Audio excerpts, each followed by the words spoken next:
moksa itu memang pernah dialami. Salah satunya adalah Ratu Bilqis. Itu hilang beliau, tidak ada ceritanya Ratu Bilqis itu. Jadi yang lainnya ada, Nabi Sulaiman juga ada. Kemudian Ratu Bilqis itu istilahnya tapak tilasnya nggak ada. Nabi Sulaiman insya Allah ada. Istilahnya memang nggak pernah ketemu. Yeah.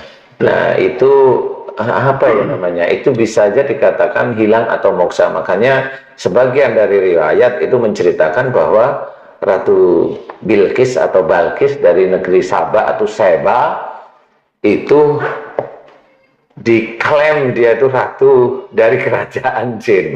Ini hanya beberapa riwayat atau cerita ya. Jadi sehingga itu Nabi Sulaiman itu menikahi ratu dari kerajaan jin. Sebenarnya enggak seperti itu. Itu memang manusia, tapi kali memang semua kan ada cerita dari Allah Ta'ala ya. Nah, moksa sendiri itu bagaimana? Sebenarnya saya sendiri juga belum tahu persis, tetapi saya hanya mengamati dari beberapa cerita, kemudian dari beberapa cerita raja-raja yang memang hilang itu. Ya, betul, Pak Ustaz. Itu memang ada. Jadi moksa itu sama seperti umpamanya patung di sini, kemudian ditutup kain, hilang, kemudian pindah di tempat lain sana. Kayak sulap, Pak Ustaz. Kenapa? Kayak sulap. Kayak sulap memang, kayak sulap. Yang nyulap ini jagonya sulap kira-kira. Sekali ya. Cuma gitu. Kan kalau sulap itu kan ada proses pindahnya itu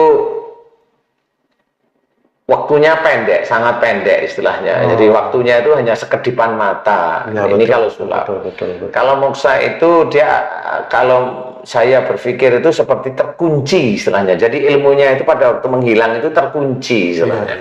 Jadi pada waktu menghilang itu memang ada ilmu yang mengunci. Saya tidak tahu persis ya istilah ilmu itu bagaimana. Maksudnya cara kerja ilmu itu bagaimana, karena saya nggak punya ilmu seperti itu. Tetapi yang saya amati kayak mengunci. Jadi pada waktu hilang ilmu itu mengunci.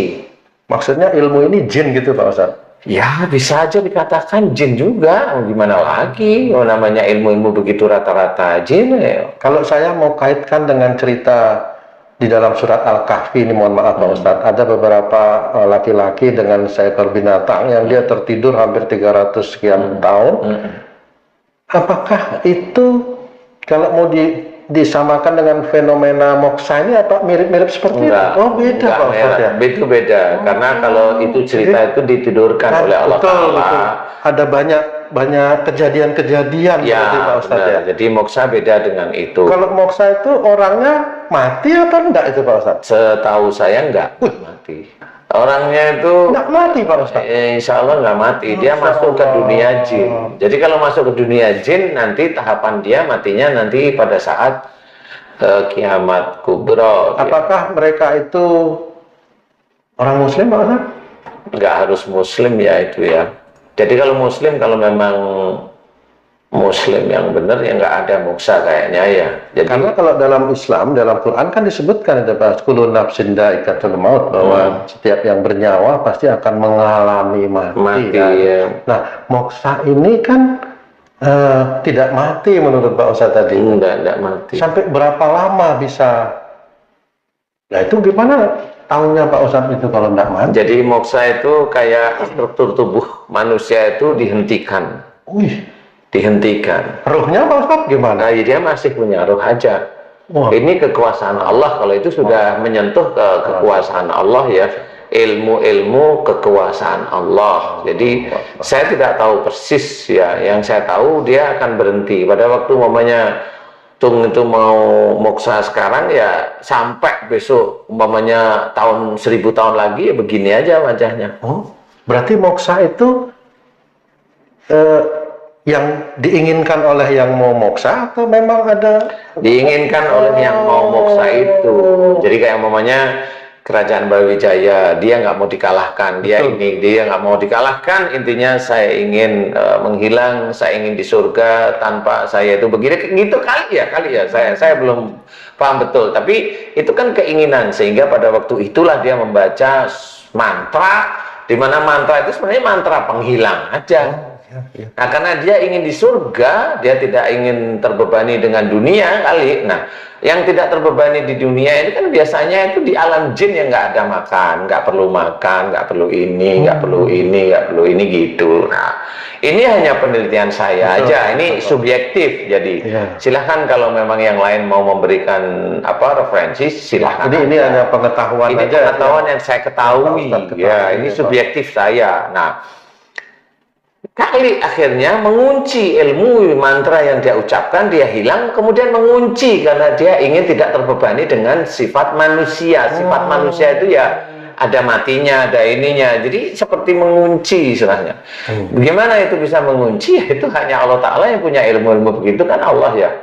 Masa ada jin punya ilmu begitu bukan atas izin Allah? Kan jangan disalahkan jin ya. Mungkin. Kan begitu ya. Jadi saya hanya melihat dari kekuasaan Allah aja, itu kekuasaan Allah aja. Nah, sehingga orang yang begitu terkunci, sehingga dia hanya bisa hilang.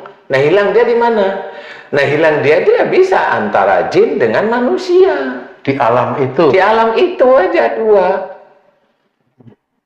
Seperti itu. Jadi moksa seperti itu yang saya ketahui. Jadi di alam jin dan manusia. Seperti itu. Jadi kalau jin dia nggak ingin makan, kalau siluman makan, makannya apa ya, darah bisa, tulang bisa, daging bisa. Itu kalau siluman tuh kayak yang binatang wujudnya, jadi tubuhnya manusia, kepalanya binatang, itu siluman. Atau memang binatang sekalian, itu siluman, ular, harimau dan sebagainya. Kemudian kalau ada harimau dia bisa wujud jadi kakek-kakek seperti itu. Ya itu jinnya begitu-begitu, itulah sifatnya jin. Berarti satu ketika nanti seseorang atau siapa yang moksa itu kemungkinan bisa akan ditunggu gitu lagi tuh Pak. Apa namanya itu? Bisa kira tiba-tiba wujud gitu. Kira-kira bisa begitu Pak. Kalau kira-kira bisa begitu, sebenarnya itu yang harus diketahui itu begini. Kalau seseorang yang moksa itu bisa muncul, berarti harus ada seseorang yang bisa mengalahkan ilmu moksanya. Jadi harus seperti itu. Jadi istilahnya dipecahkan, penutupnya itu dipecahkan.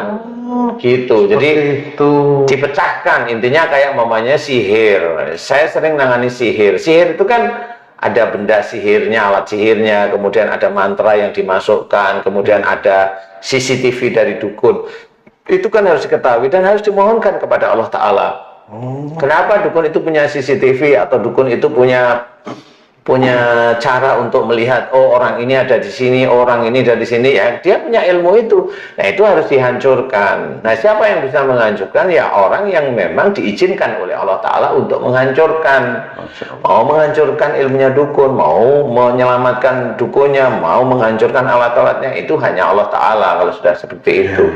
Nah kalau memang moksa itu mau wujud seperti manusia biasa, ya bisa kali, tapi dia harus ketemu dengan seseorang yang orang tersebut itu memang insya Allah atas izin Allah mampu dia.